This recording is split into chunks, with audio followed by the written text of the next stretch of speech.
Hi and welcome back to the cyber education world. In today's video, we are going to walk through the complete step-by-step process of how to investigate a phishing alert just like it is done in a real SOC environment. Okay, whether you are a fresher or already working as a SOC analyst, this video will help you to understand exactly what to do when a phishing alert land on your screen. Okay, so let's get started.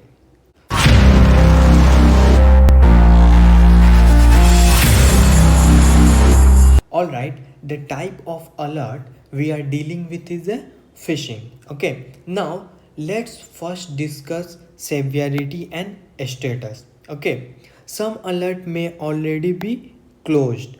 Okay, and some will be active. Okay, if an alert is closed, there is nothing further to do, and you don't need to take any action on those. But let's say you are on a shift as a SOC analyst and you come across an active phishing alert. What should you do? You go ahead and take ownership of the alert. Okay, how do you do that? You click on alert. Okay, and this opens the alert detail. Then you will see the option to assign the alert. Okay, click on the assign drop down. You will see your name listed there. Okay, select your name and the alert is now officially assigned to you. Okay, where will this be visible?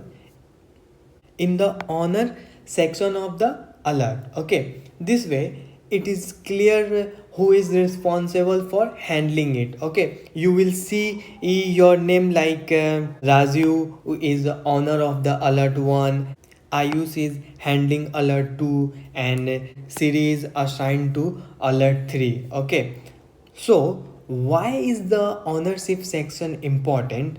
Okay, let's say four analysts like Rajiv, Ayush, and Siri and Suman, okay, are on the shift today. Okay, all working remotely.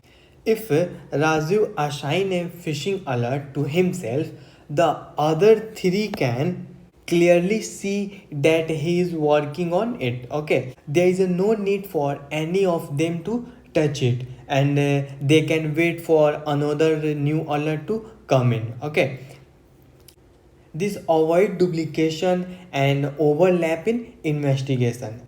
Everyone on shift know exactly who is working on which alert. Okay, it is and it's improve coordination, reduce chores, and ensures no two people are wasting time on the same things. Okay, so always assign the alert to yourself and ensure your name is visible in the honor field before you being investigating. Okay,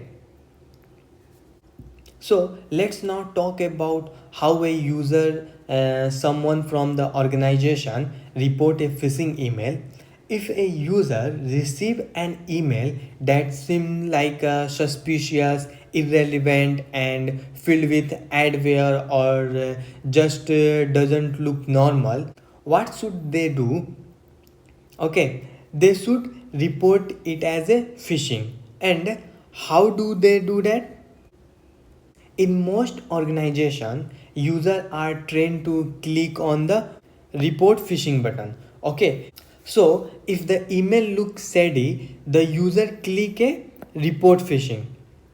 Okay, now once they click the button, a confirmation pop-up will be appear asking, are you sure you want to report the email as a phishing? Okay, the user click yes. Okay, and here what happened, the email is removed from their inbox and it is automatically reported to cybersecurity team, that us the SOC team. Okay, like if you are a fresher, this is the one of the first things you will be trained on when you join an organization. You will be so how to use the report phishing button correctly, and because it is a critical step in our detection process. So remember, when a user report an email using this button, the alert reaches in the SOC team. Okay, and we will then investigate the alert to determine whether it is a true phishing alert or a false positive. Okay, now let's look at when happens behind the scene once a user click the report phishing button. Okay, so someone and employees anywhere in the world click as a report phish, okay, on the email. What happened next? Then that alert is sent to our monitoring platform. Okay, now you might wonder, does this alert appear in a SIEM tool? The answer is no. Okay, there is a usually no direct integration between the report fish button and the SIEM tool. Okay, so don't get confused. Let's not complicate this. The phishing report doesn't get into SIEM like a Splunk and QRadar. Instead, the alert reaches a dedicated monitoring tool like a SHORE or ServiceNow, depending on the organization setup. Okay, and here's the most important part: the SOC team receive a new alert flagged as a fish alert. Okay, along with that, we get the email subject line. Okay, this help identified which email was reported. Okay, so if a user receive an email title like reset your password immediately, okay, and they reported it as a phishing, you will see an alert like phishing alert, rest your password immediately, and the alert is what we, the SOC analyst, will investigate. Okay, so let's continue from where we left off. Now imagine a user receive an email with a subject line HR notice. Okay,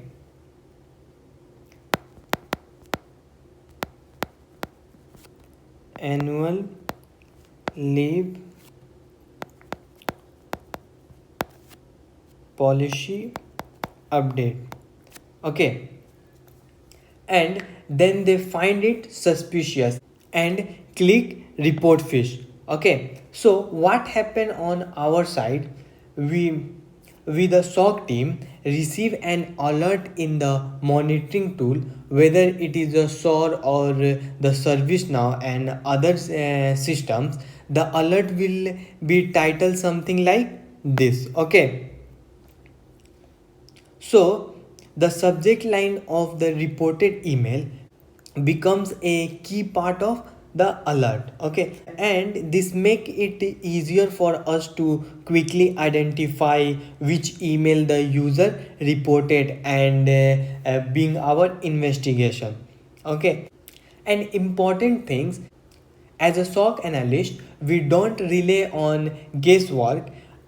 We work with a specific traceable information, and the subject line is one of the first clue in that process. So now that we know what the user received and reported, we are ready to move on to the next step. Okay, assigning and investigating the alert.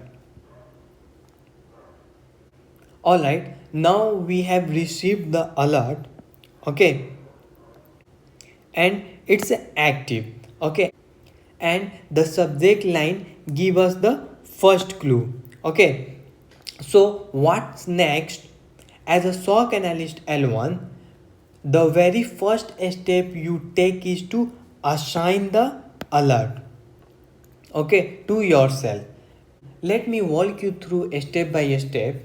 In the monitoring tool, locate the phishing alert, click on the alert, okay, to open it, and you will see an assign drop down menu, and click on it and select your name from the list, okay. And once you do this, the alert becomes officially assigned to you, okay.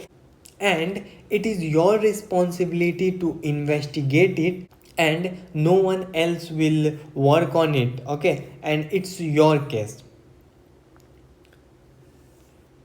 And just to repeat, the alert is now in active state, okay. And you will assign it to yourself. And now click on the alert id or ticket id to open up the full alert detail, okay. At the point, you will get complete information about the phishing case, when it was triggered and who reported it, what a subject was, and the actual email as an attachment, okay. And it is usually the exact same email that was deleted from the user inbox.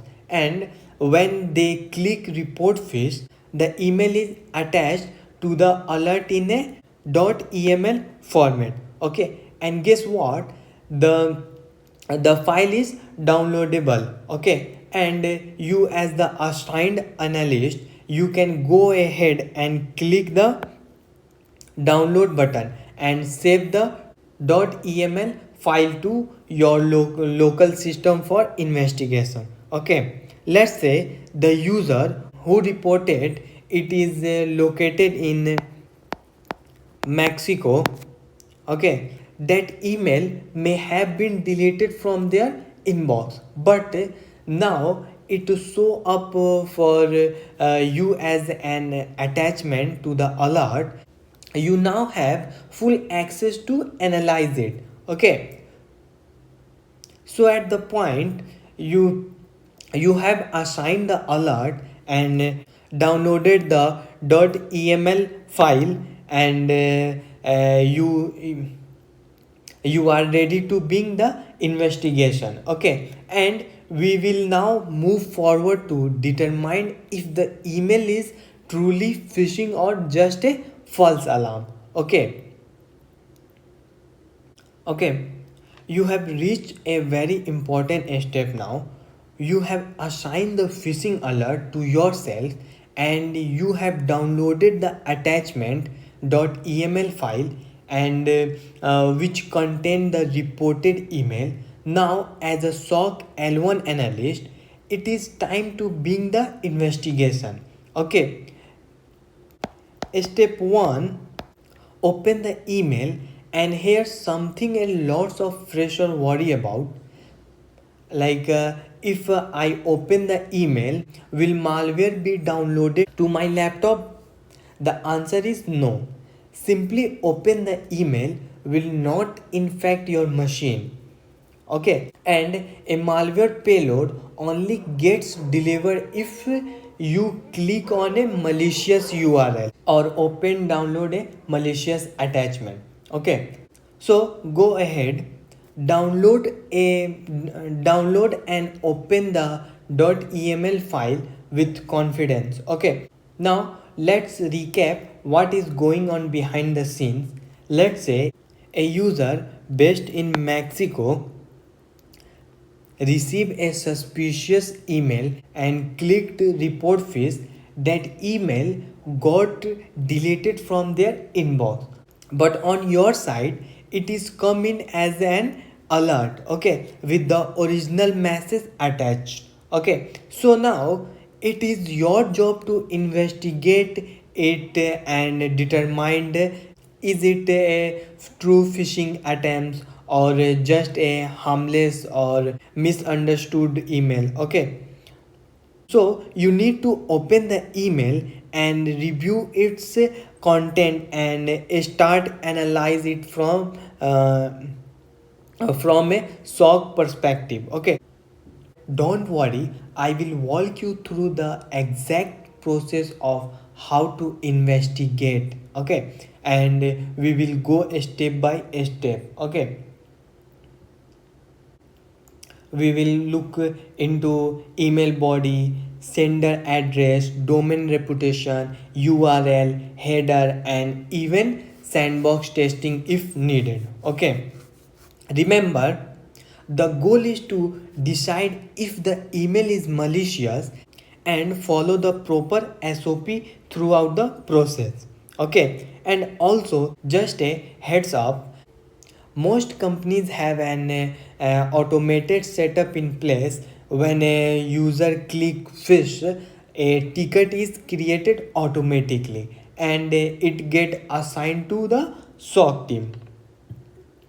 So the system makes your job easier, but the responsibility of analyze still lie with me so far.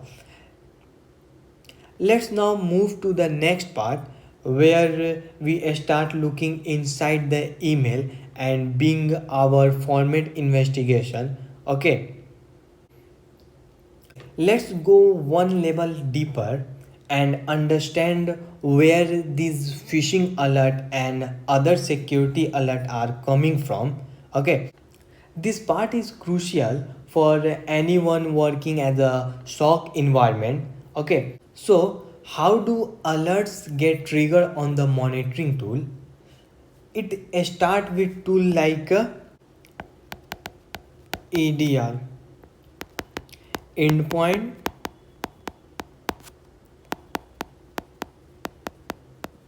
detection and response. Okay, and DLP, data loss prevention, and antivirus software, and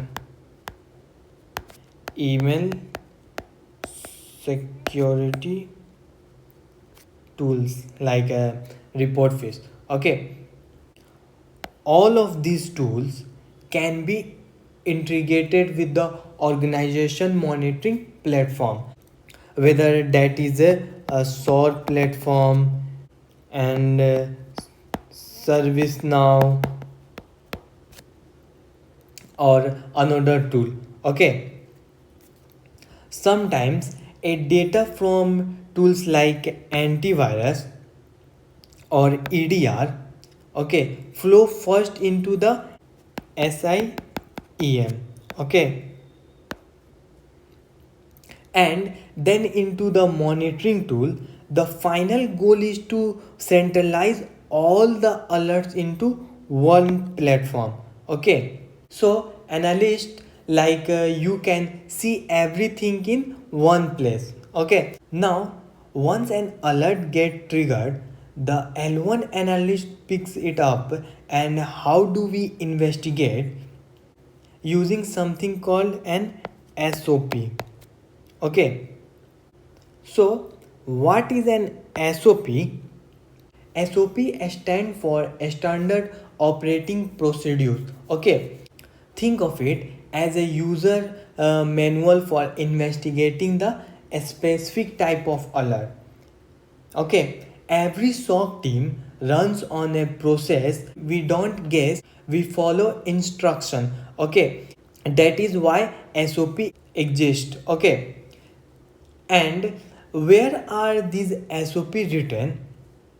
They are documented in official internal files. This could be called SOP and run book and playbook. Okay, the names might vary, but the concept is the same.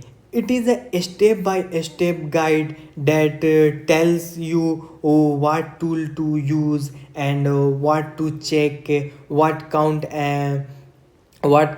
as a true positive, when to escalate and when to close the alert. Okay, so before you do anything fancy, follow this process. Okay, and some companies write a very short SOP, just a few line, like open the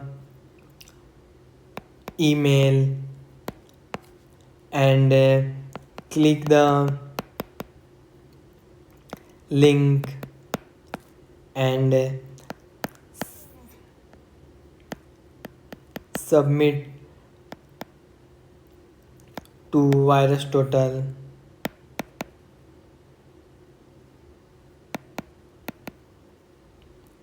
Okay, and close if clean. Okay, and other go all out with colorful screenshots, diagrams and full walkthroughs. Okay, like click here and paste this, check a score on VirusTotal and screenshot result and fill a severity section and escalate. Okay, so it's depend entirely on the organization style and the creativity of the team creating it. Okay, and are these SOP for every alert?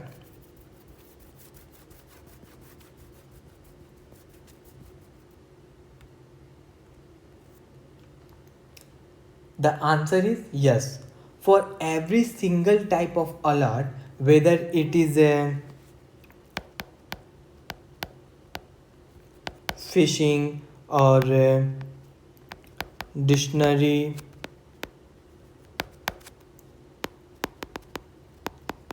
attack, golden ticket, or credential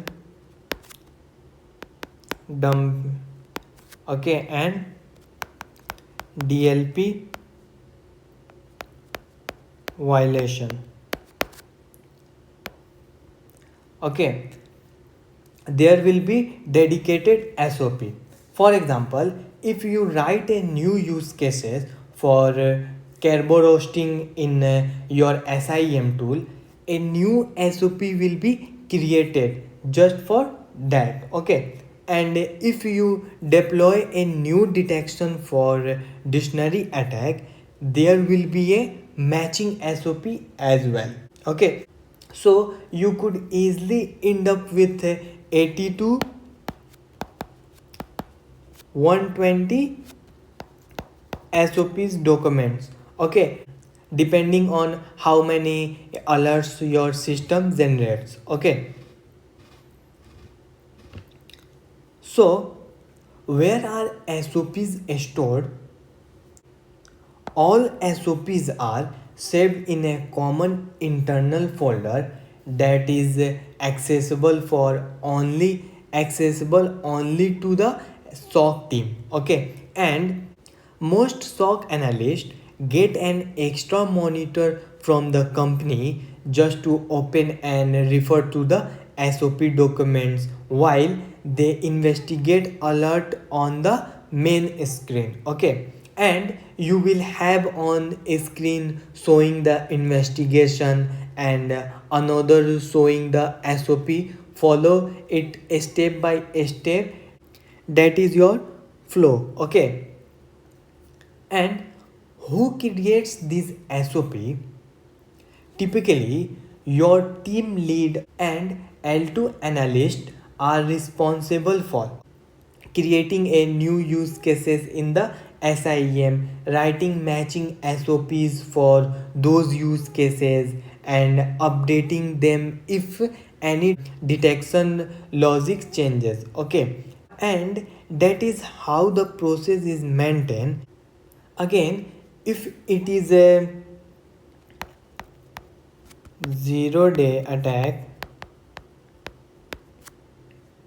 or something highly advanced, then yes, things go beyond the SOP, but for daily operations, you must follow it like a checklist. Okay? Alright, let's walk more about SOPs because your entire investigation depends on how well you follow them. Okay, first, let me make one thing clear. Is there a standard format for SOP across all companies? The answer is no. There is a no hard and fast rule for how an SOP should look. Okay, each company design it their own way depending on their resources, tools, and internal preference. Okay, some companies create minimalist SOPs, maybe just 3 or 4 lines. Okay, example, open the alert, okay, and check virus total, and close it if clean. Okay, and other companies create visual SOP full of screenshot and unnoted step. Okay, like click this and paste here, screenshot this and check the field and update severity and escalate to L2. Okay, and some SOPs even include browser screenshot showing tools like VirusTotal, email header analyze tools, and more. Okay, clearly showing what to click and what to look for. Okay, so it really depends on how creative or organized the team is. Okay, and every alert type has its own SOP. Okay, let's say you have written a use case for a dictionary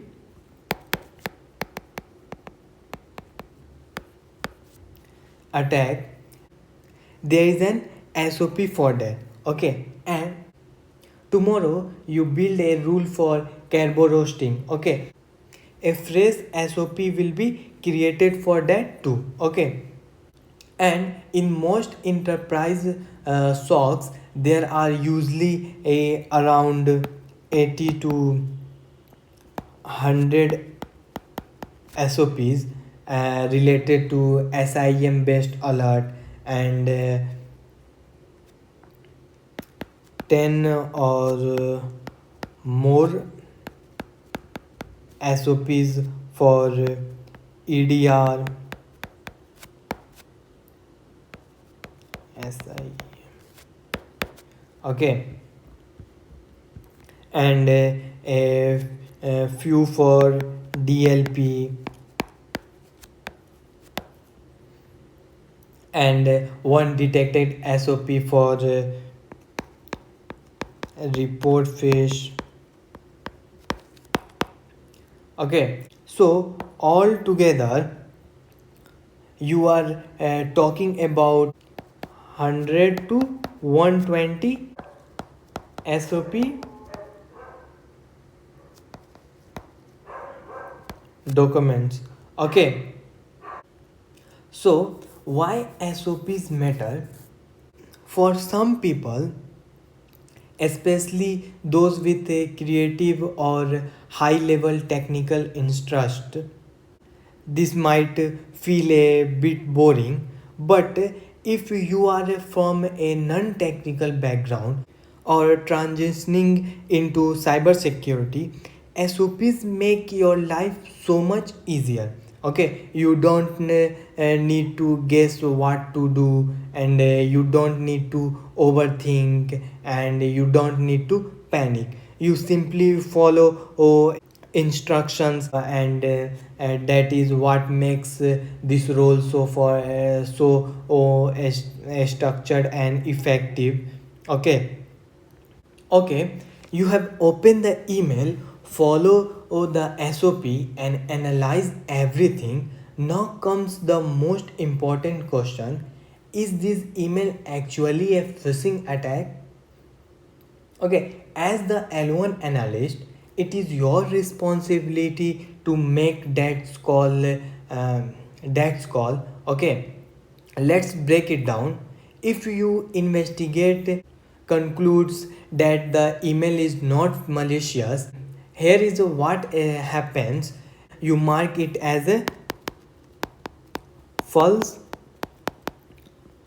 positive, okay, and go back to the monitoring tool and close the alert, okay.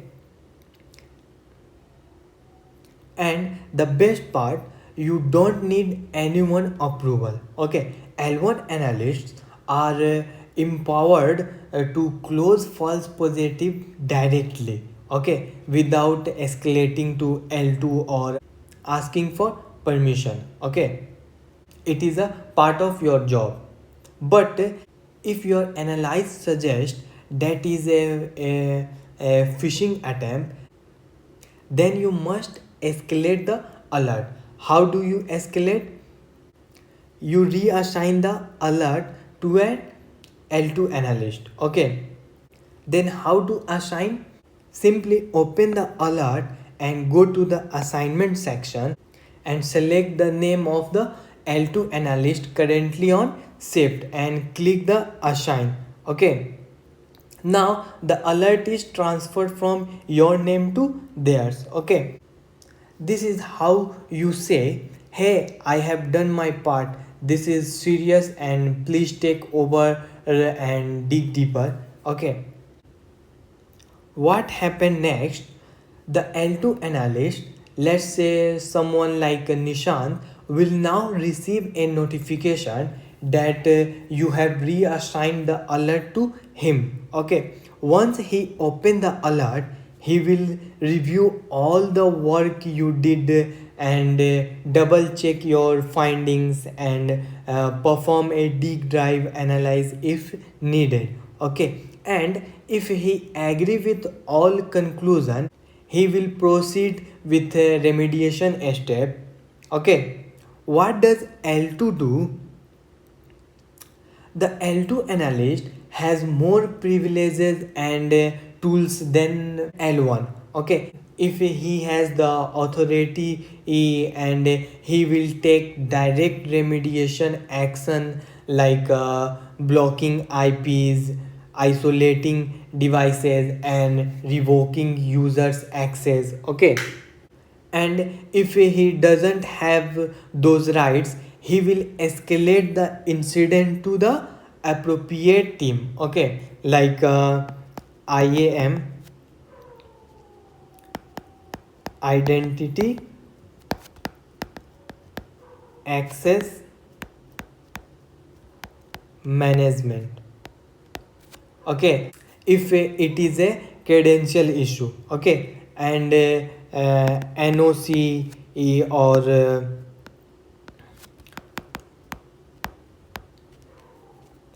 firewall team, okay. If it is a network issue, okay, how will he escalate? He will raise a incident ticket in the ticketing tool like ServiceNow, Jira or Remedy and assign it to the relevant team, okay. Now that the alert has been escalated to L2 analyst, let's say someone like Nishant, okay, someone like Nishant, he takes over the next phase of the response. And as we discussed earlier, L2 analysts have more access and more tools and more responsibility than L1. Okay, so what does Nishant do now? First, Nishant carefully review everything you did as a L1 analyst.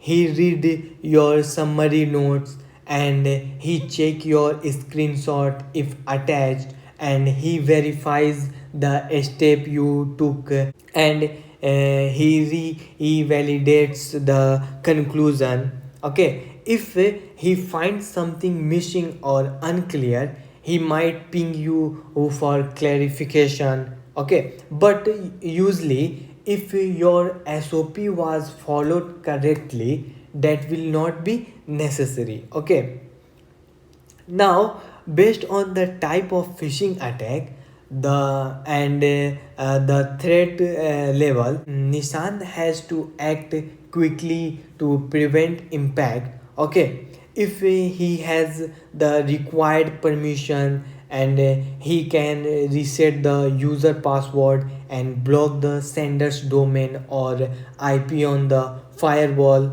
and isolate the endpoint using EDR tool like Sentinel-1 or CrowdStrike, and he revoke action session from users Google account or Office 365. Okay, in short, he does what is needed to stop the attack immediately. Okay, now in some companies, L2 may not have direct permission to block or change everything. In that case, Nishant will open a new incident ticket, okay, and assign it to the correct internal team. Okay, for example, if it is related to password reset, the ticket goes to the identity access management team. Okay, and if it is related to malicious domain and IPs, and then the ticket goes to the firewall and NOC team. Okay, and if it is related to suspicious email rules or forwarder, then tickets may go to the messaging or email team. Okay, and the incident ticket is created in the organization primary system, typically like ServiceNow. Okay, includes the full detail of attacks. Okay, and what was observed and what need to be done, and purity level set by L2. Okay, now the key things, Nishan does not just create the ticket and move on. He follows up with the assigned team via email and chat, or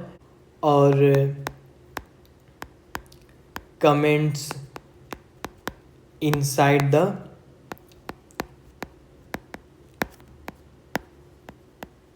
service now. Okay, and he makes sure the assigned team has actually reset the password, block the IP, and remove malicious rule. Okay, and only when the remediation is complete and there is a confirmation from the other team can the alert be closed. Once all action are done and verified, Nishant will go back to the monitoring tool and update the alert status to close. Okay, and he will include all detail in the note section. Okay, and like who is coordinated with and what action was taken, and final outcome like credential reset or IP blocked, etc. Okay, now the alert is completely resolved and documented. Okay, so the L1 analyst, have escalated the phishing alert to L2. The L2 analyst has either taken remediation action directly or escalated the case further to another team like access management or firewall or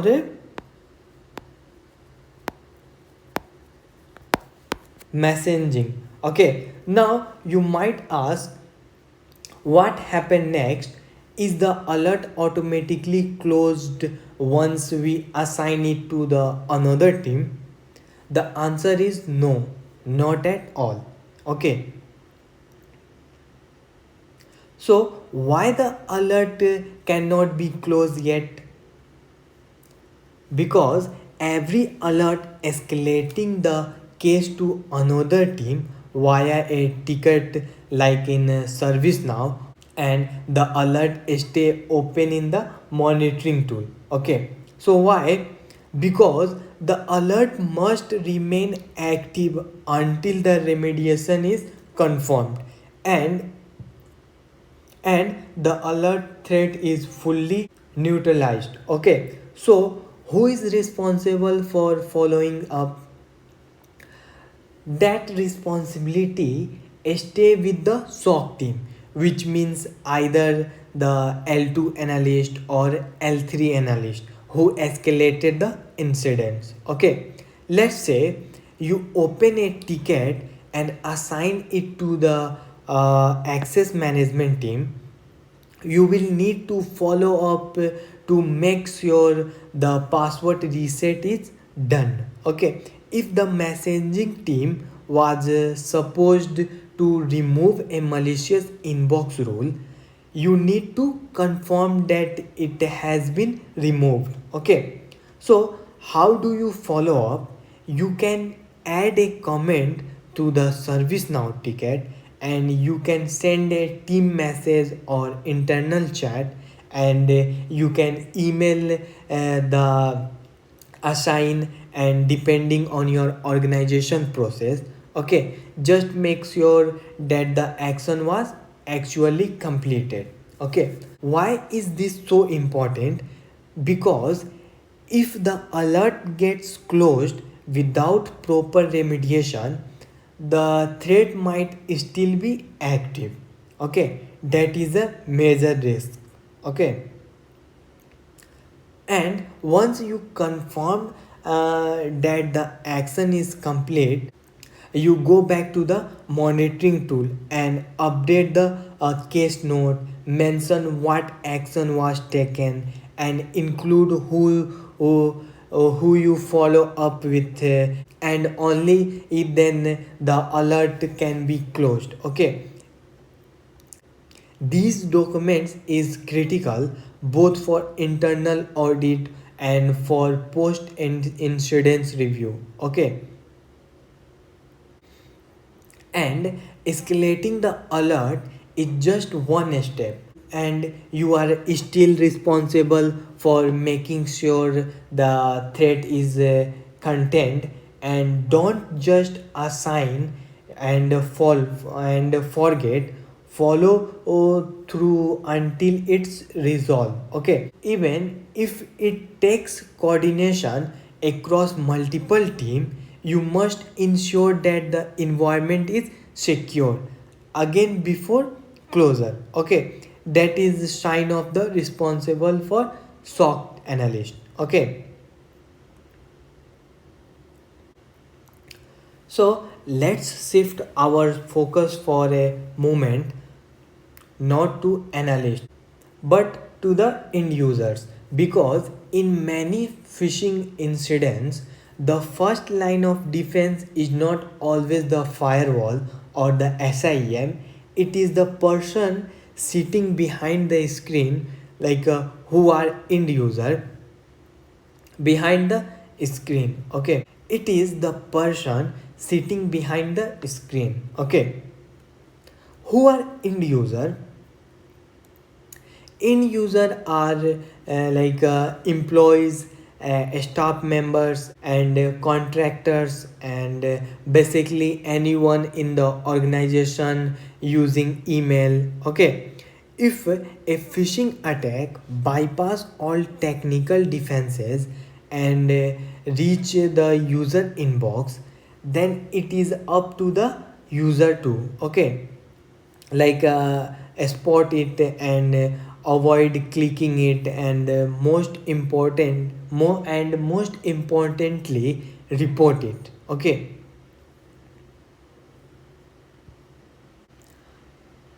So why this matters to you as a SOC analyst?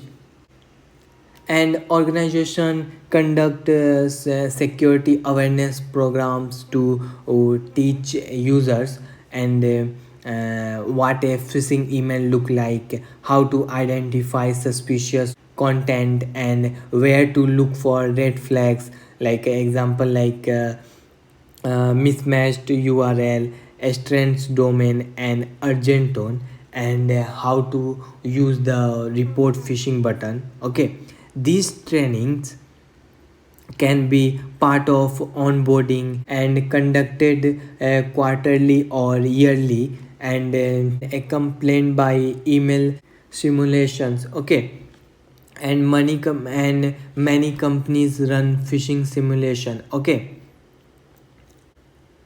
and the SOC or security awareness team send fake email to employees to test, like who open them and who click on the links and who enter credentials and who reported the email correctly. Okay,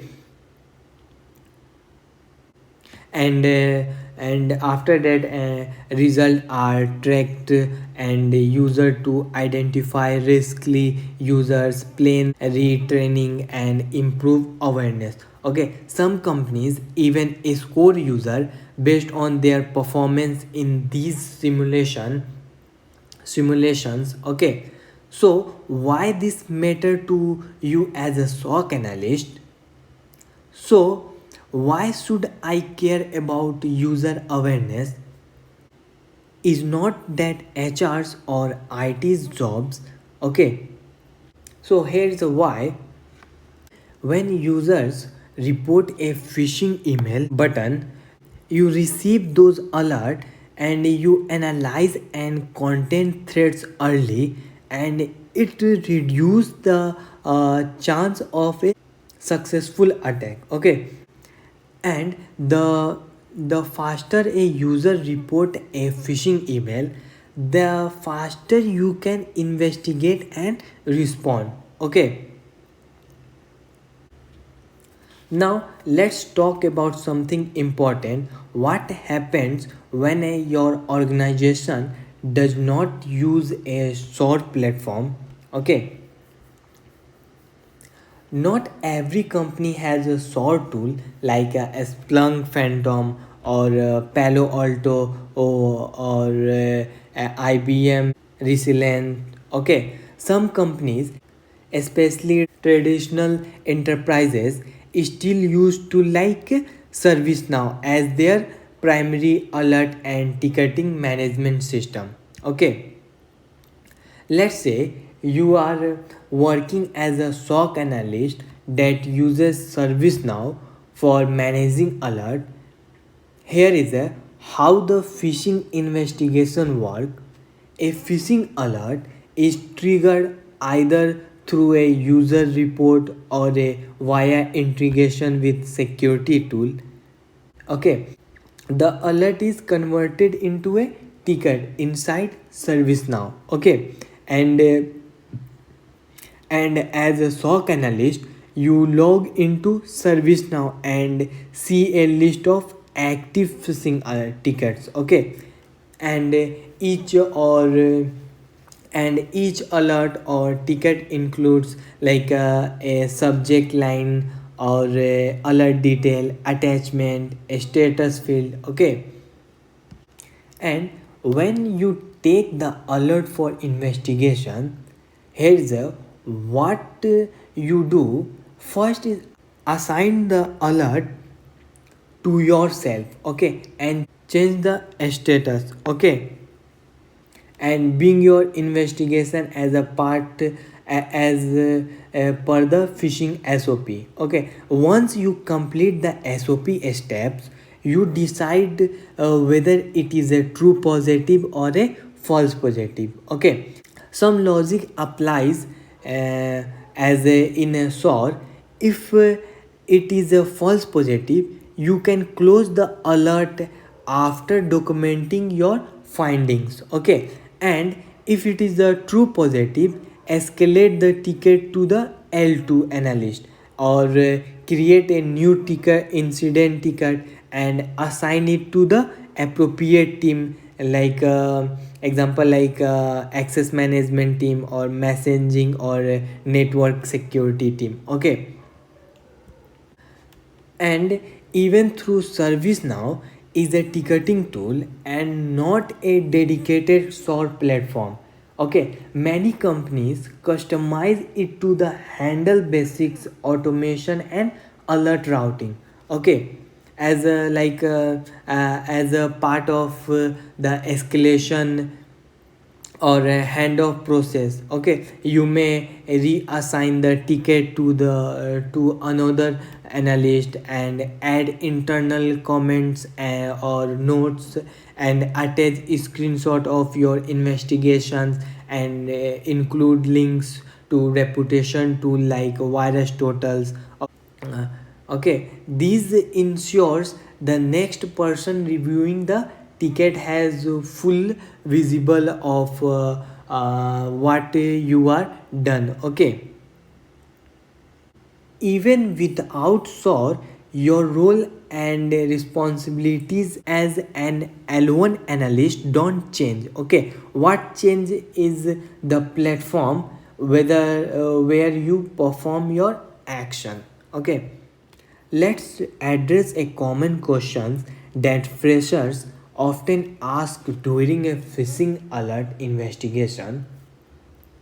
Do we need to contact the user and ask them to resend the email they reported?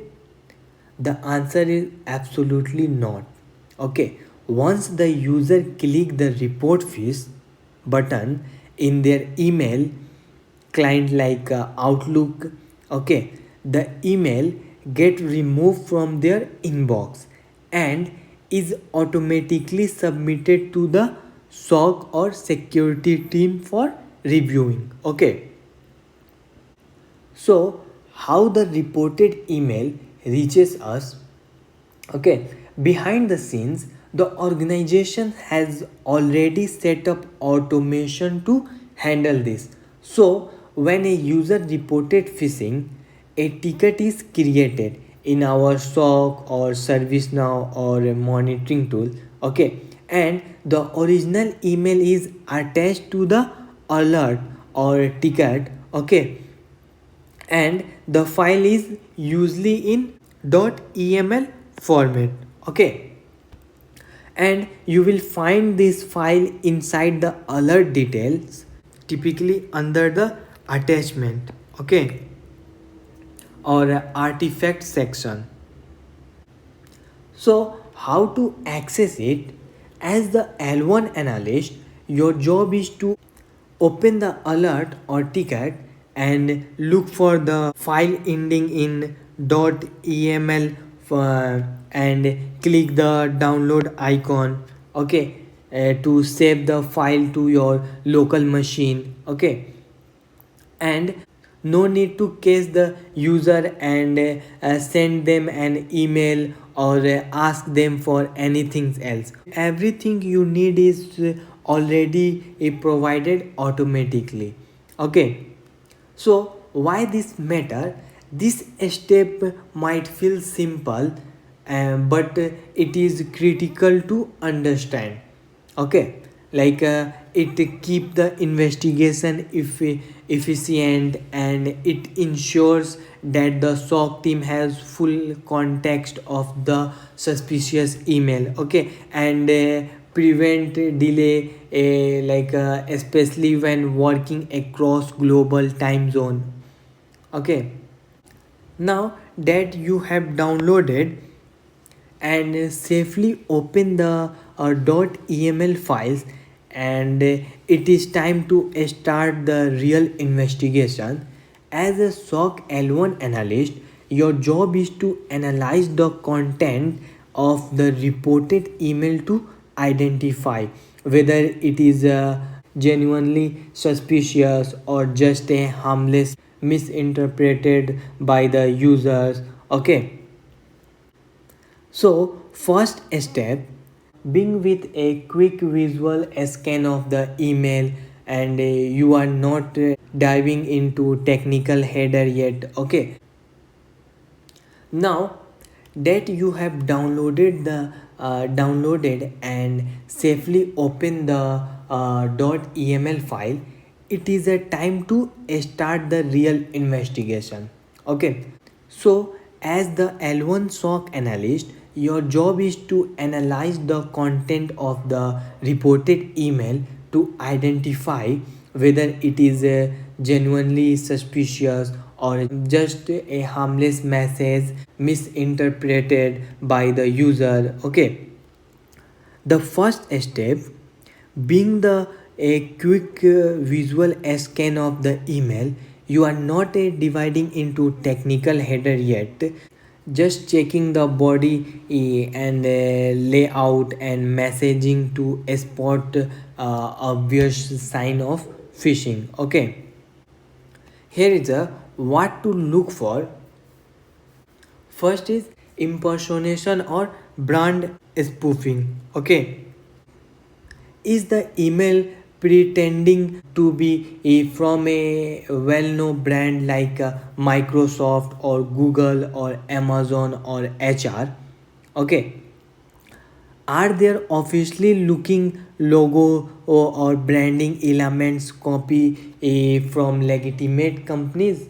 Okay. Second, urgent language or scare tactics. Okay.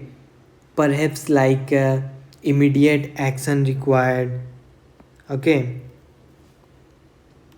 And your account will be deactivated last day to avoid suspension. Okay, these are designed to pressure the user into click a link without thinking. Okay, and third is call to action. Is the email asking the user to click a button or download an attachment, enter credentials, or fill out form? Okay, these are huge red flags, especially when paired with urgency and brand spoofing. Okay, for example, let's say the email body reads, your Office 365 storage has exceeded its limit, and click here to increase your mailbox. Okay, it look like a Microsoft alert, but when you over the link, it point to something like a https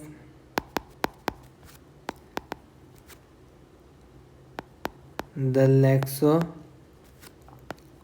lexology.com Microsoft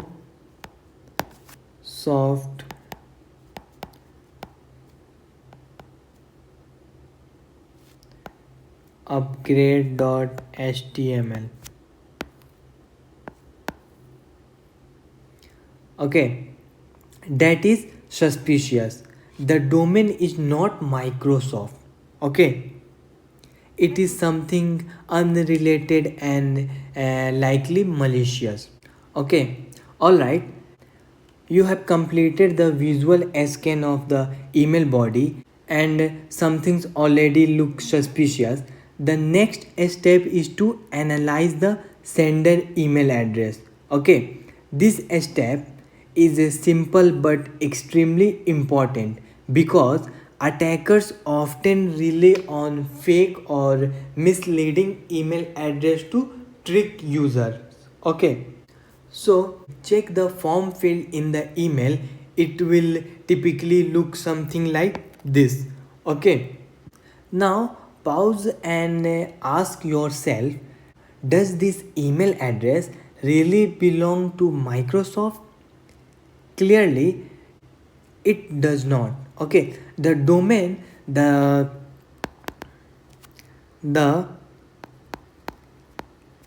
lexology.com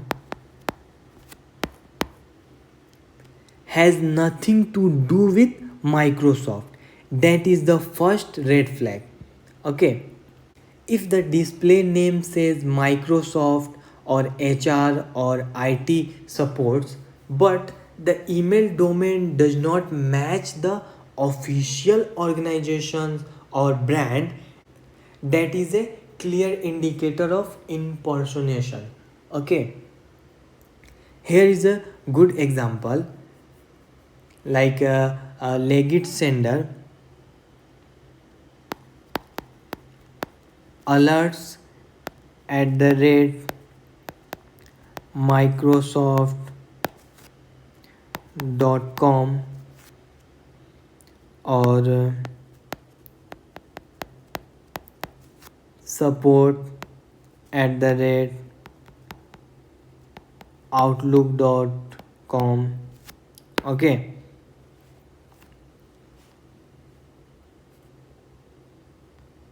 and suspicious senders like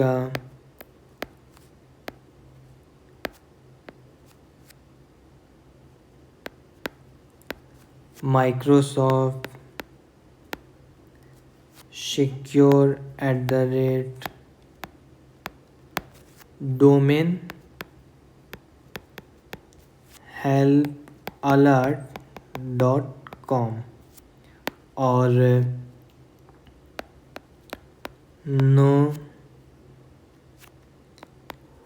reply at the rate the lexology.com.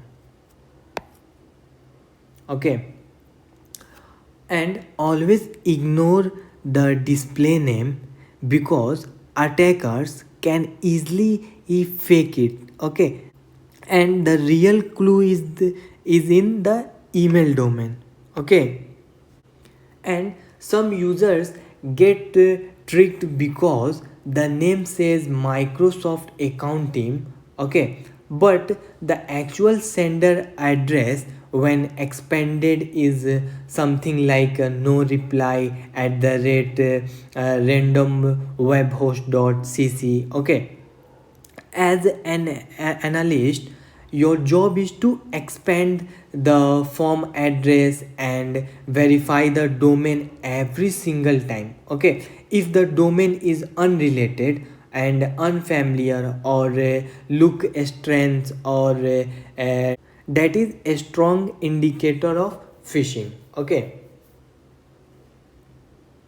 so what to do if it is a suspicious? Take a screenshot of the sender address and include it in your alert note and record the domain for reputation check. And if multiple alert use the same fake domain, you may be seeing a campaign in progress. Okay, and we will confirm that in the next step. Okay, okay, now that we have identified the sender's domain is unrelated to the brands, it is impersonating. And the next step is to perform a reputation check on the domain. But why? Because even if it looks suspicious, we still need to verify whether it is been flagged by threat intelligence platform before making a formal conclusion. Okay, so let's say the sender address is no reply at the rate the lexology.com. You will exact just the domain part, which is the lexology.com. Okay, this is what you will analyze next. There are several free and reliable platform you can use for this purpose. Okay, like VirusTotal, AbuseIPDB.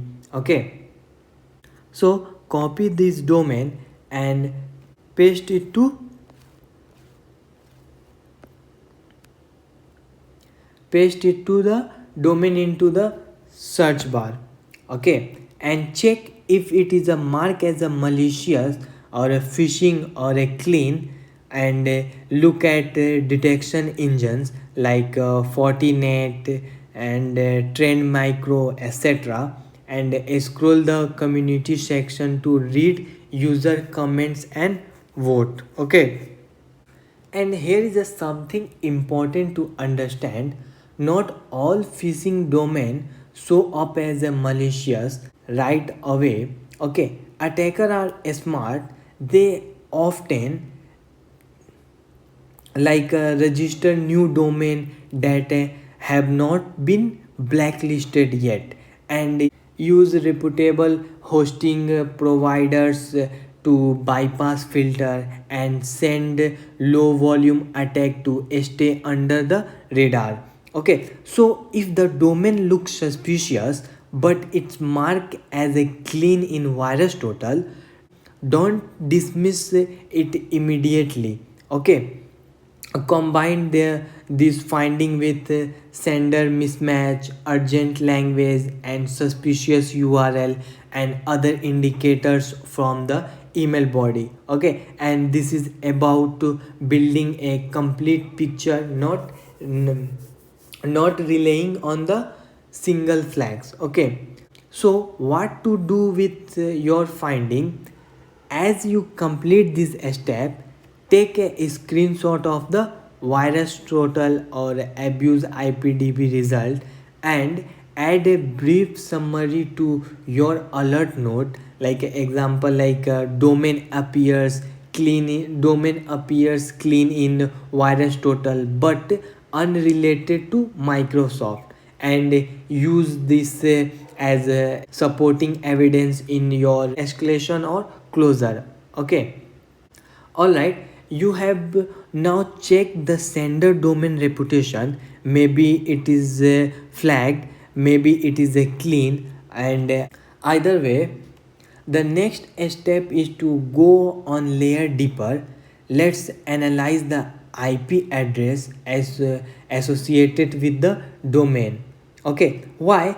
Because even if the domain looks safe or is officially registered, the IP it points to might already be involved in malicious activities.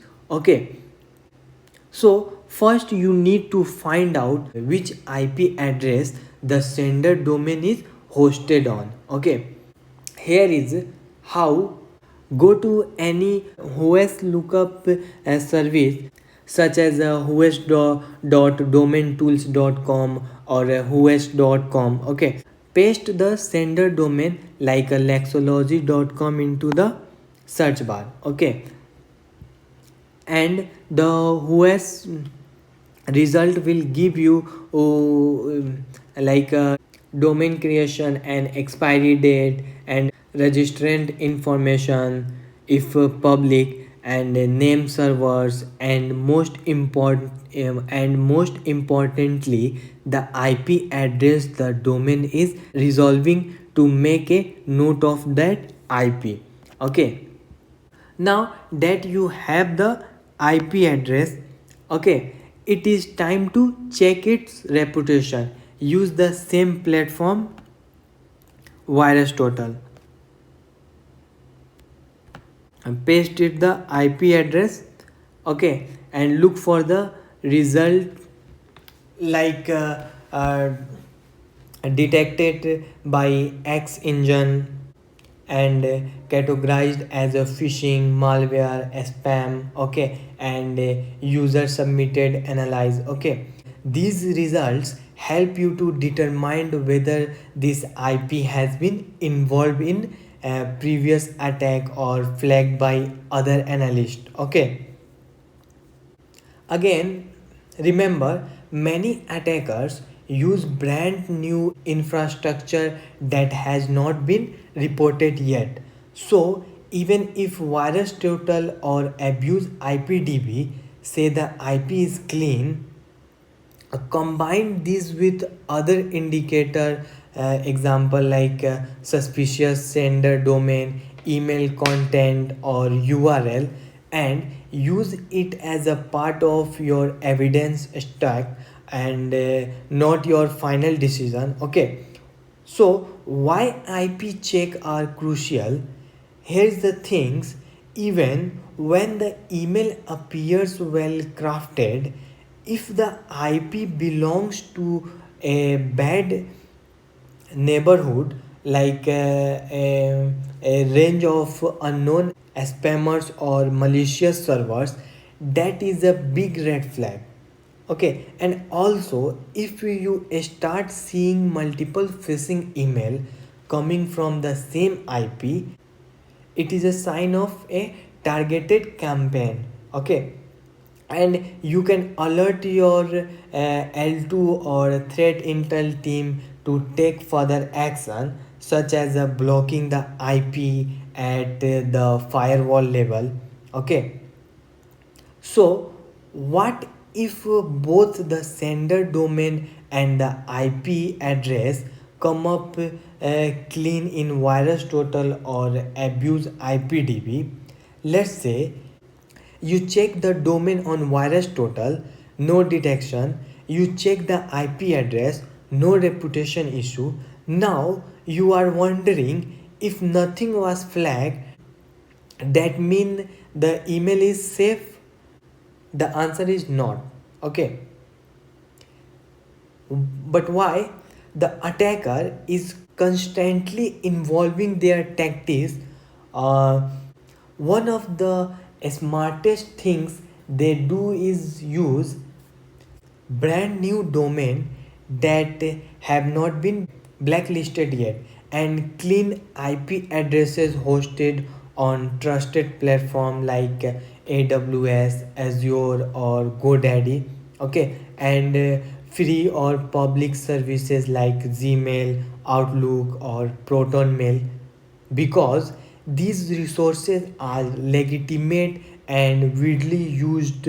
Their domain and IP often appear clean even during action phishing campaigns. Okay, a phishing domain like info 365 login.com could be registered just yesterday and hosted on a VPS with a clean IP and properly configured with SPF, DKIM and DMARC.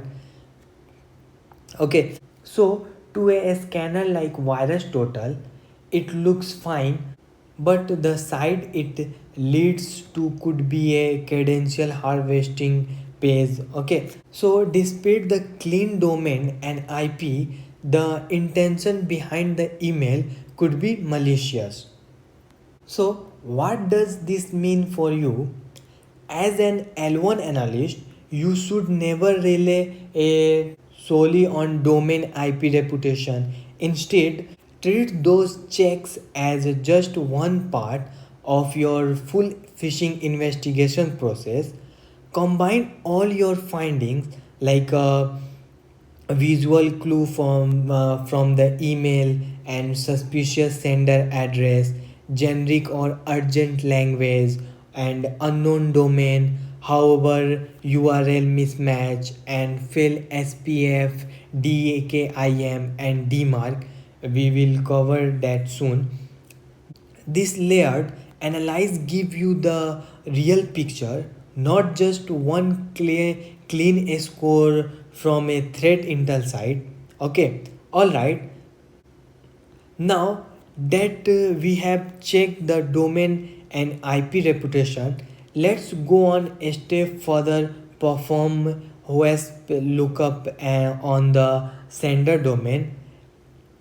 This help us answer the key questions like who registered this domain, and when was it registered, and where is it hosted, and is there a pattern that suggested suspicious behavior. Okay, this type of analyze help you understand whether the domain is legit or part of a phishing campaigning infrastructure. Okay, So there are plenty of free OS tools available online. Some popular ones include os.coms and os.domaintools.com and lookup.icon.original. Okay, copy the domain you want to investigate, let's say the lexology.com, paste into one of the OS lookup tools and hit enter. Okay, so what you are looking for: domain registration date, was the domain registered recently, and attacker often use fresh domain to avoid detection, and a new domain use in a suspicious email in a strong red flag. Okay, and country or registrar or a registrant information and IP address. Okay, so why this matter?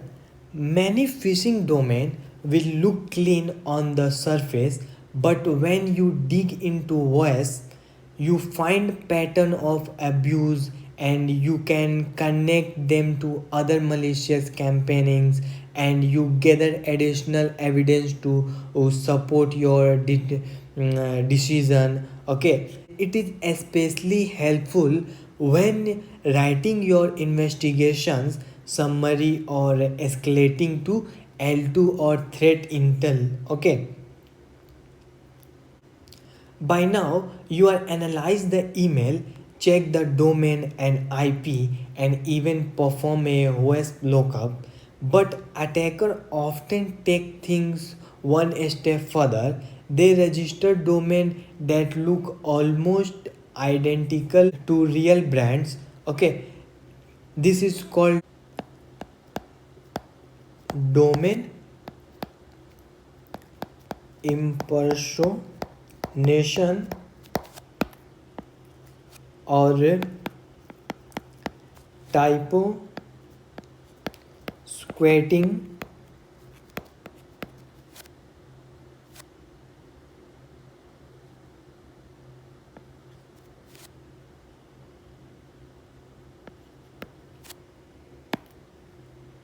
Okay, and it is one of the most common tricks in phishing. Okay, let's say an attacker want to impersonate Microsoft or a Nike.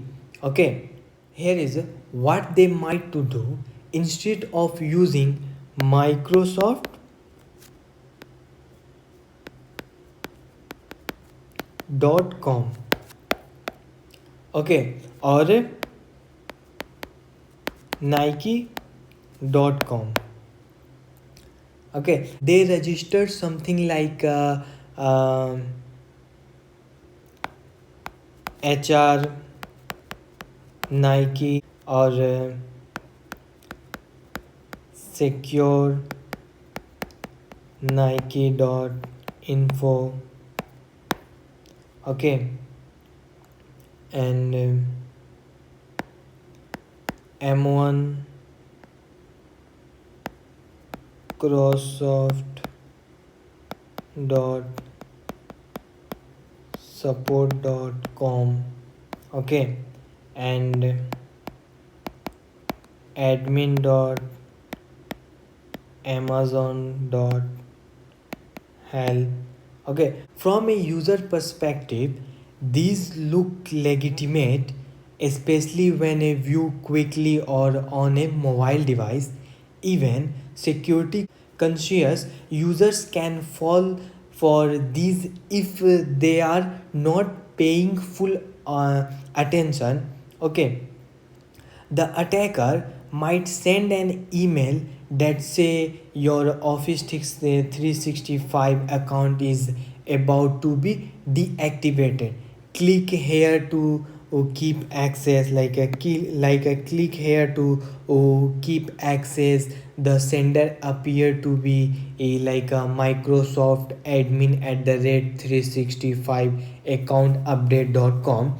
The domain is not microsoft.com, but it is close enough to fool the user. Okay, once the click, the user is taken to the fake Microsoft login page where they are asked to enter username, password, then boom, credential harvest. Okay,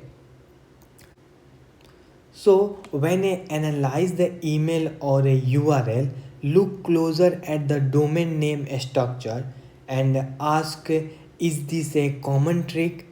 Clear and check for added keyword like HR, secure, helps, and use of country specific TLD like .co.info and .me. Okay, and replacing letter with numbers like 0 instead of O and 1 instead of I. Okay, and additional word like admin, team, logging, support, verify, etc. Okay, and even through this domain might look clean in VirusTotal or OS, and their structure itself is a red flag. Okay, imagine the domain like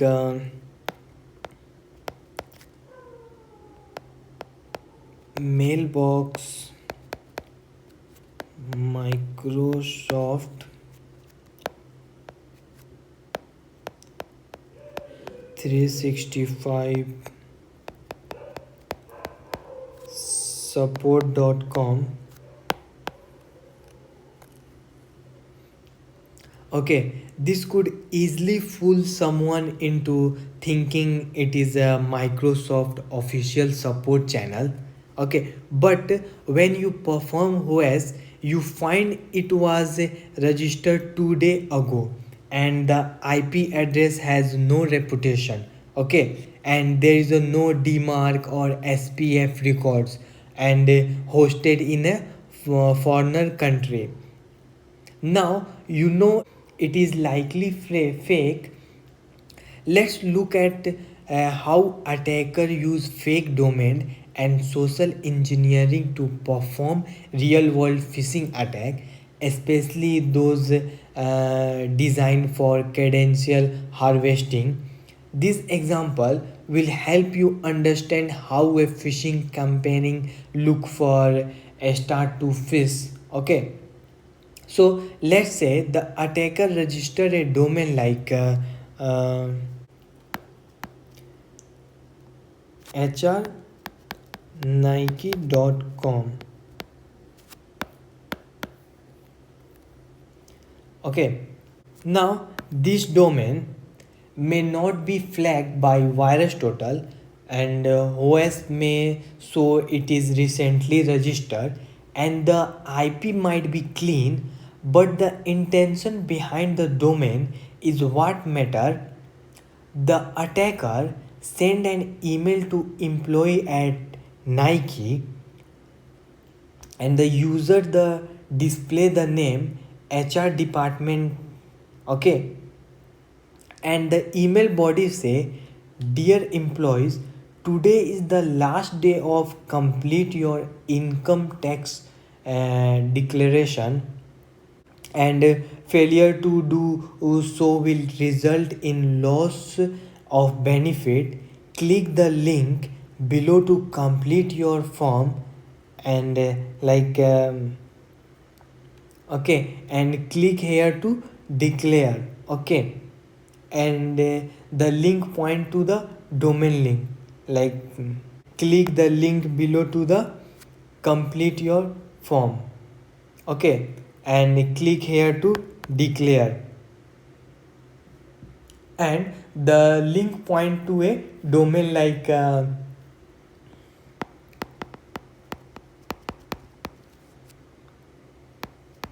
hrnike.com/tax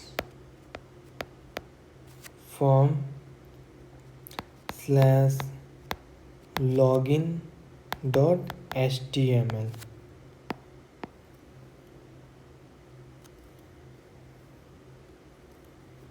Okay, so looks convincing, right? Especially if the employees is under pressure or unaware of phishing tactics.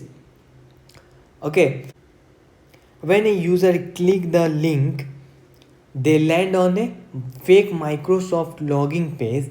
It look exactly like the real things, like a Microsoft logo and same fonts and colors and email and password fields. Okay, but it is hosted on the attacker's domain, not Microsoft. Okay, so as soon as the user enter their credential and hit submit the page, okay, like a spin endlessly and crash or given an error or redirect to legitimate Microsoft page to make it look normal, but in the background the user's credentials are already captured and sent to the attacker via HTTP post request, email forwarding, or Telegram bot or a API webhook. Okay, this is called credential harvesting. And the attacker now has working access to the user email or other services. Okay, so why this is dangerous? Once credentials are stolen, attackers may logging into the email account and start internal phishing and send malicious files to the other employees and download sensitive data and set up auto forwarding rules to exfiltrate future if emails silently.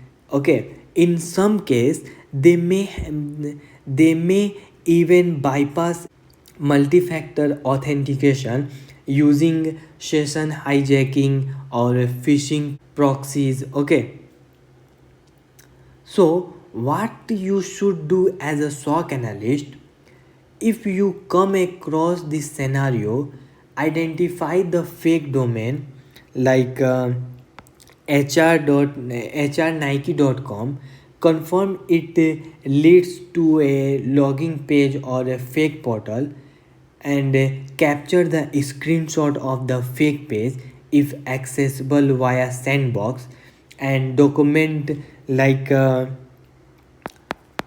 domain detail. Okay, and OS information or URL behavior or user who clicked or reported it. Okay, and escalate to L2 for account investigation and password reset and blocking domain or URL at network or email level. Okay,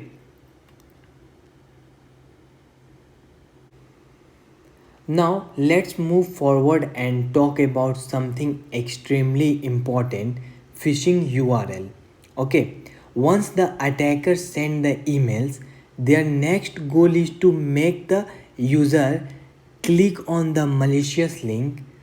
This link might be redirect to a fake login page or a drop malware or a trigger credential harvesting or a initiate drive by downloads. Okay, as a SOC analyst, you need to understand what the link is doing and whether it poses a real threat. Okay, the first step: extract the URL. Okay, from the email. When you open the .eml file or view the email in HTML mode, you will usually find the hyperlink,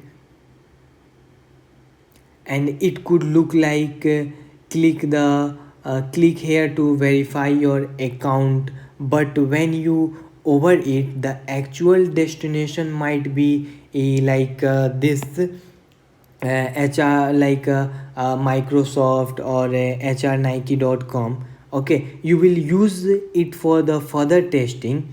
Okay, and second step, understand the attacker's intention. Ask yourself, where does the link lead, and does it redirect, or is it asking for credential or payments or downloads. Okay, most phishing attacks fall into one of these categories, like credential harvesting, malware delivery, fake payments request, or a business compromise. Okay, for now we focus on the link behavior. Imagine the link goes to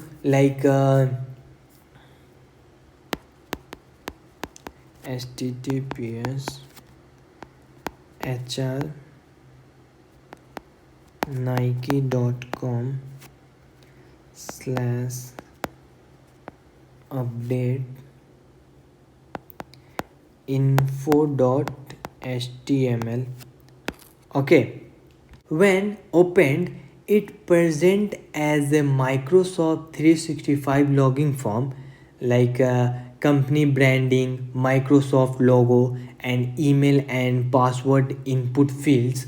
Okay, as soon as the user enter the credential and click submit, the then the data is harvested, and or a dummy loading page appears, or then a user is redirected to the real Microsoft site. Okay, from the user perspective, it look like a glitch, but their credential are already stolen. This is a classic credential harvesting attack. Okay, the step third, document what you observe. Like if you can access the link safely, example like through a sandbox, and take a screenshot of the login page, or note if there is a SSL, or to gives a false sense to trust, or a log whether it redirect to a real site after submission, or record the URL path and structure.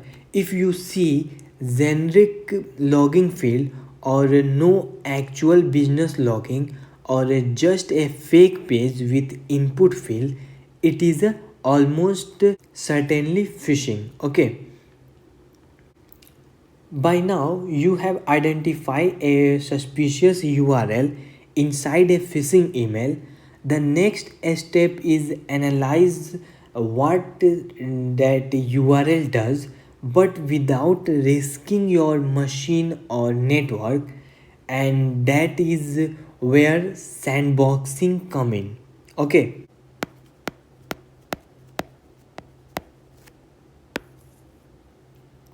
What is sandbox?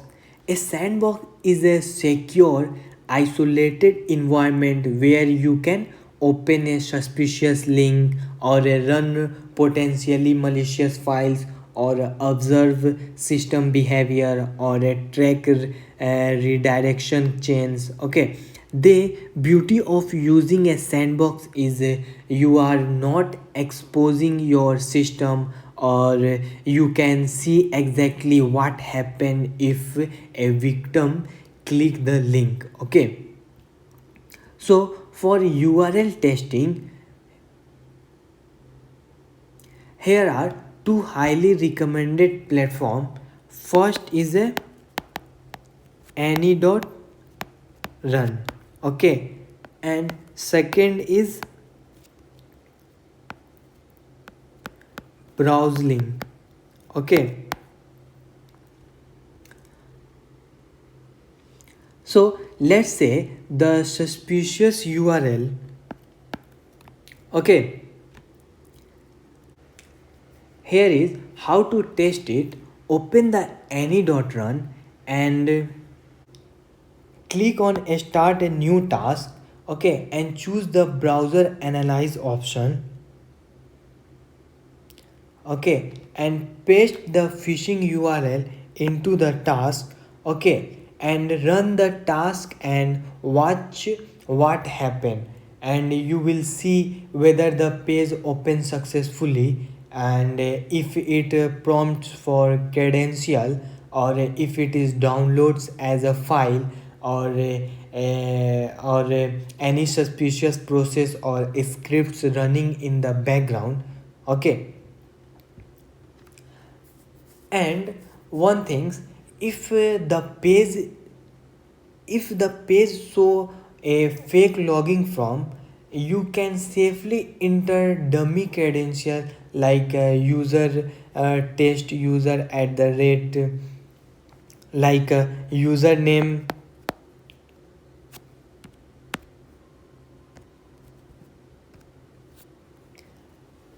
like a username test user at the rate your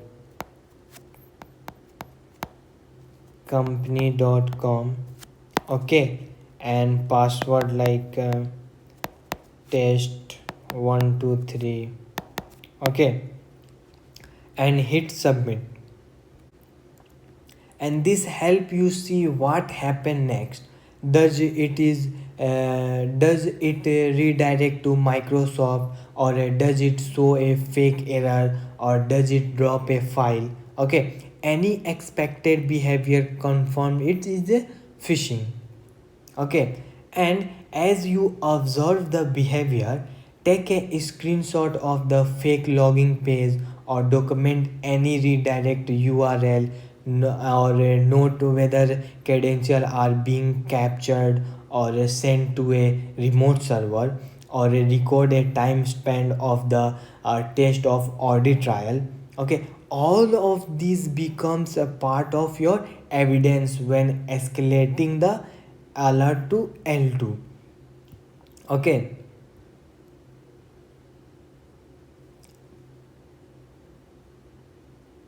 so after analyzing the body of email and testing suspicious URL, your next step is to check the email header, a behind the scenes section that contain detailed metadata about the email's journey. Okay, think of it as the email fingerprints. It shows where it come from and how it was routed, and whether it was authenticated properly. Okay, so what is email header? Email headers contain technical detail like sender IP address, or a mail server used during transmission, or a domain authentication result like SPF, DKIM, DMARC, or a spam or a bulk scores like SCL, BCL. Okay, these clues can help you determine if the email was sent from a legitimate server, or if spoofed using a forget identity, or sent via bulk mailer services, or botnets. Okay, so to analyze the email header, you first need to extract it from the .eml file, or your mail client. If you using Outlook, open the report phishing. Okay, and click on file and select the properties. Okay, and look for the section labeled internal headers. Okay, and copy the entire block of header text, and that is the raw header data you will analyze next. Okay, go to the MXToolbox and paste the copy header into the input field. Okay, and click the analyze header. Now MX Toolbox will break down the header for your you and display hop by hop delivery path and or sender IP address, delay at each hop, or SPF DKIM or DMARC result, or spam confidence label, or bulk complaint label. Let's say the email claims to be from Microsoft, but SPF DKIM or DMARC failed. Okay, there are a strong indication of spoofing. The email was not authorized by Microsoft mail servers. Okay. Alternatively, if all three passes, it does not always mean the email is safe, but it does tell you the sender used valid infrastructure. Okay, so what to include your investigation note?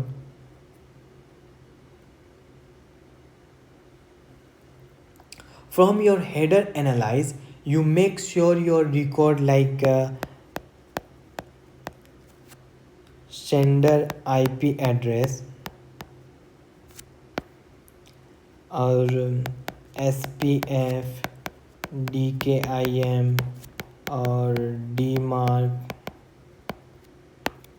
okay, or any unusual mail relay path, okay, or SCL BCL scores, okay, whether the result match the client sender, okay, and take a screenshot of my MX Toolbox result and attach it to the case. Okay, after putting the email header and analyze it with MX Toolbox, you will see the three very important indicators: SPF DKIM or DMARC. Okay, SPF stand for sender policy framework, okay, and DKIM domain keys identify mail, okay, and DMARC domain based message authentication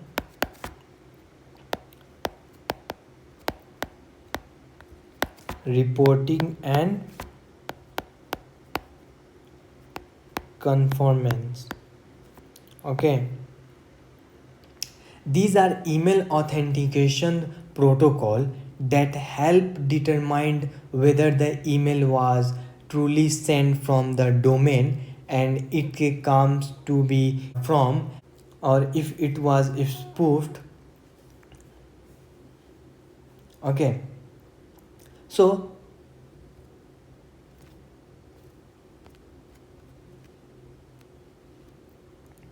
So let's break it down. SPF, Sender Policy Framework.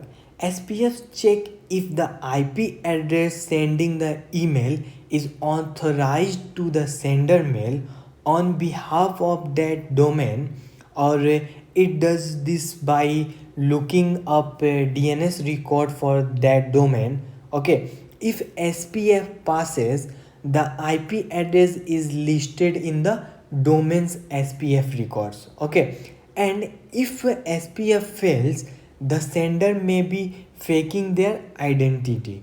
Okay, and DKIM, domain keys identified mail.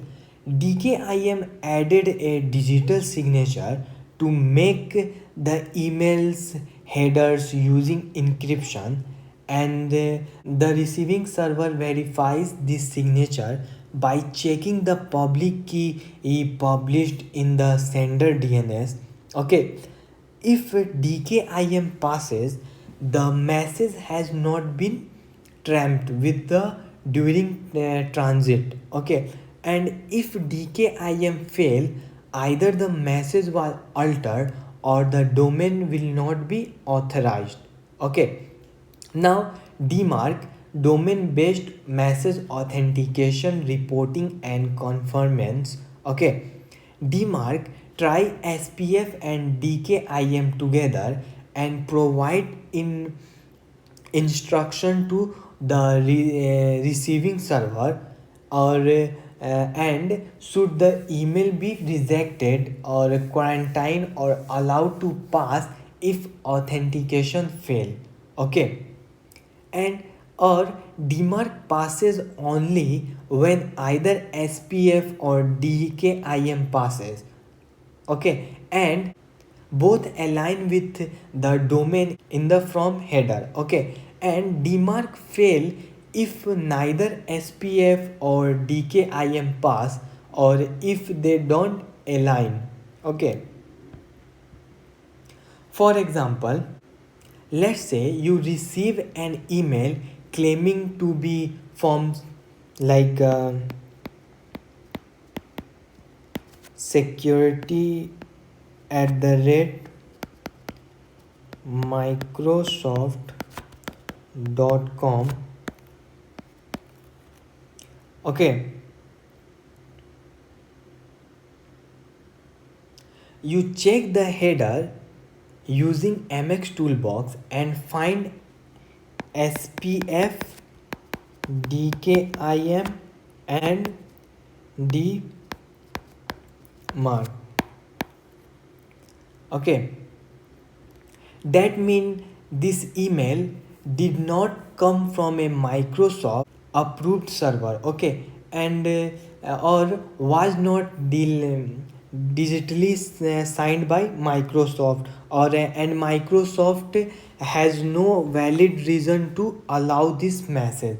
Okay. That is clear a sign of email spoofing, and a major red flag in phishing. Okay. And if all three passes, that does not automatically mean the email is safe. Okay. Some attackers send phishing from legitimate but compromised domain or accounts. So always evaluate like email content, URL behavior, or header results, domain registration and other context. Okay. So how would you confirm if an email is spoofed? Okay.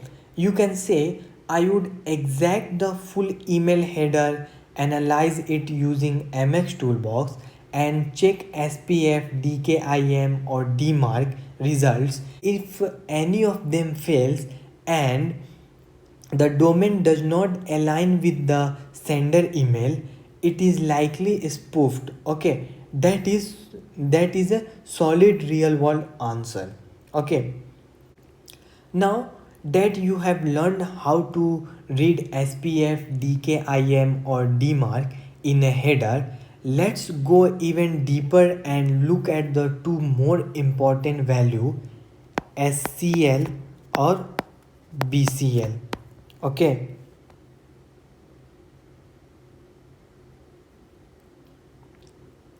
These scores are especially important if your organization uses Microsoft Exchange or Office 365 or any Microsoft based email infrastructure.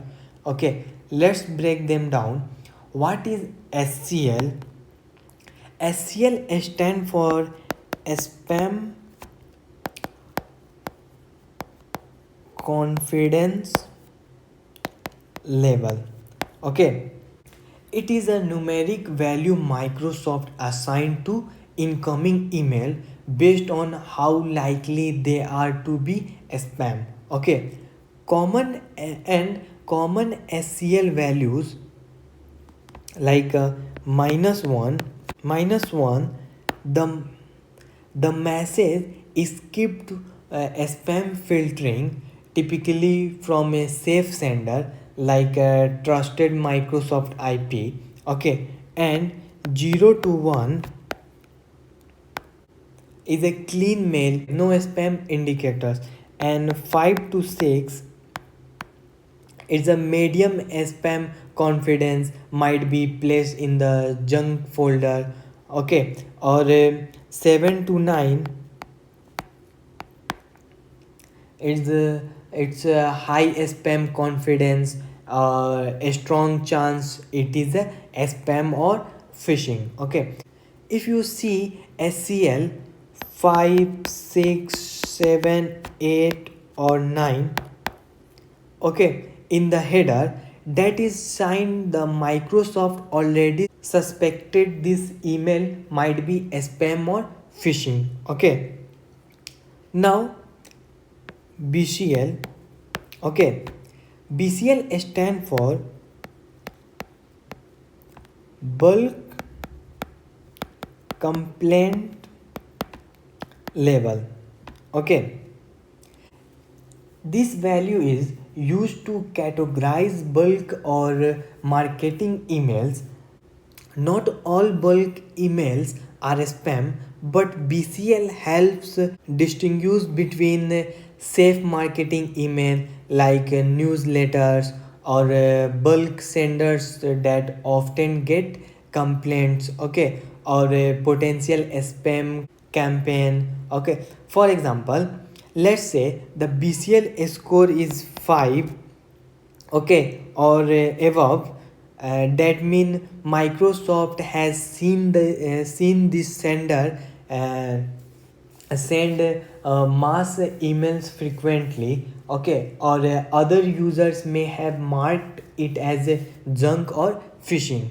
So even if SPF or DMARC pass, a high BCL score could indicate the email is mass mailed, okay, or suspicious or unknowing. Okay, by now we have analyzed the email body and the sender domain and IP or SPF, DKIM, DMARC, header value like SCL, BCL, and even sandbox the URL. But the attacker are smart. They often use URL redirection and link obfuscation technique to hide their real destination. Let's divide into how it's work and what to look for. Okay, so you have now completed most of the technical analysis, like inspected the email body and headers, okay, and check domain and IP's reputation, okay, and validated SPF and DKIM or DMARC, okay, and examined SCL, BCL, okay, and tested URL, okay, in a sandbox or credential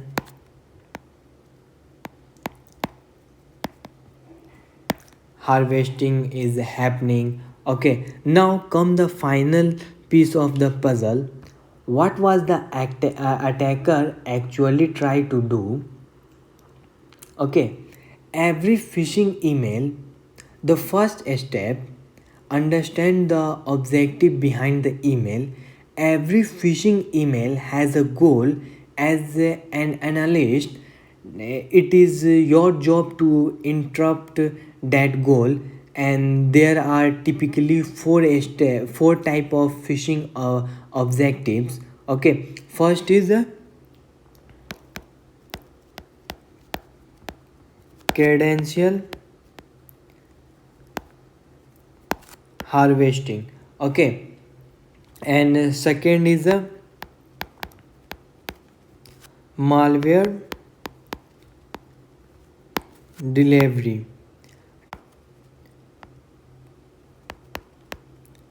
business email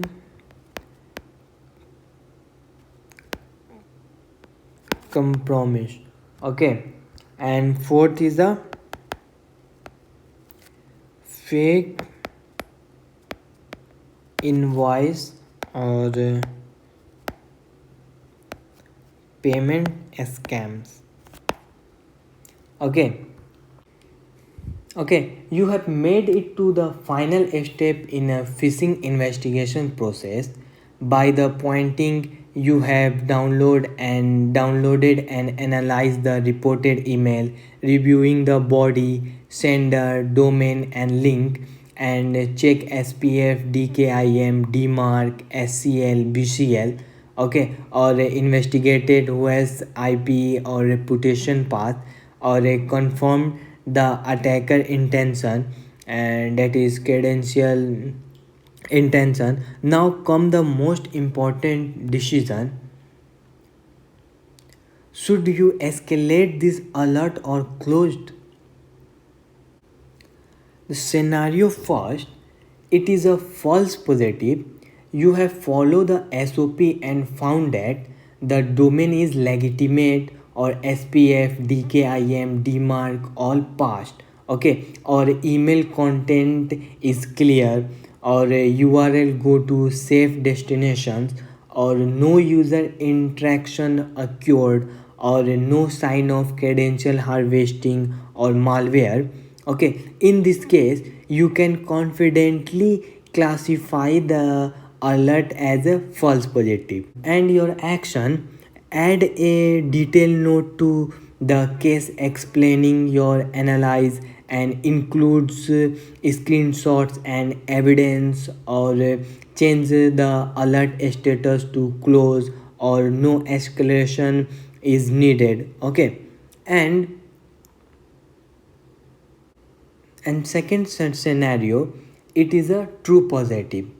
You have confirmed that the domain is suspicious or recently registered, or SPF, DKIM or DMARC failed, or URL redirect to a phishing or malware site, or the user may have clicked or interacted, or the mail is part of the targeted campaign or brand impersonation. Okay, this is a true phishing attack. And your action, like immediately escalate the alert to L2, or reassign the ticket to the L2 analyst on shift, or or add detailed case note like type of attack, like credential threat, malware. Okay, or tool and method used, like a VirusTotal, Any.Run, MXToolbox. Okay, or summary of finding includes all screenshots, URLs, sandbox and evidence, or header result. Okay, the L2 will validate your finding and take mitigation step, like a password reset, domain block, or endpoint isolation. Okay, and raise a service now or Jira ticket to the relevant team, like access management team, email team, or firewall team. Okay, and only after full containment will L2 close the alert. Okay, and final responsibility for you as a L1: your job is not to take remediation action yourself. Your role is to perform accurate trigger, or follow the SOP carefully, or document clearly and escalate when needed. Okay, the final case summary template example, like type is phishing, like credential harvesting. Okay, and sender type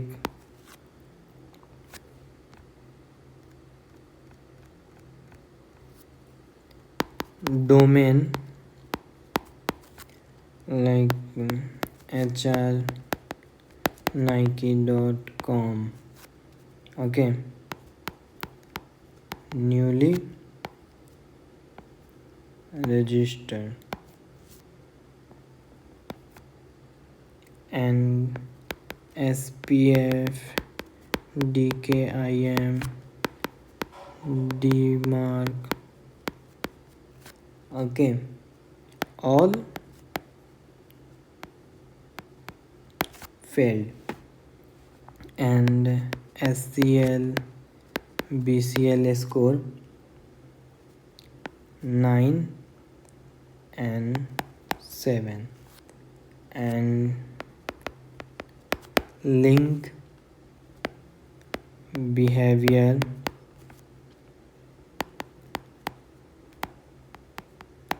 redirect to fake Microsoft login, and user clicked yes and intend credential theft. Okay, action escalated to L2. Okay, ticket reassigned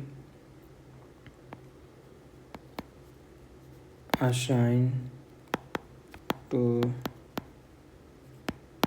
Nishan. Okay, final note: as a SOC analyst, your ability to follow a structured investigation process, not just react to alert, is what separate good analyst from a great ones.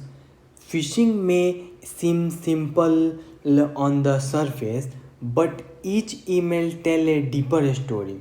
Okay, and investigate patiently, document thoroughly, and always think like the attacker. That is how you stay on a step ahead. Okay, and that wrap up the complete phishing alert investigation workflow. Remember, tools and dashboards will change, but your fundamental as an analyst must stay strong and investigate thoroughly, think critically, and always document like a pro. And the next alert you handle could be the one that stop a breach. Stay sharp or stay cyber safe. Okay.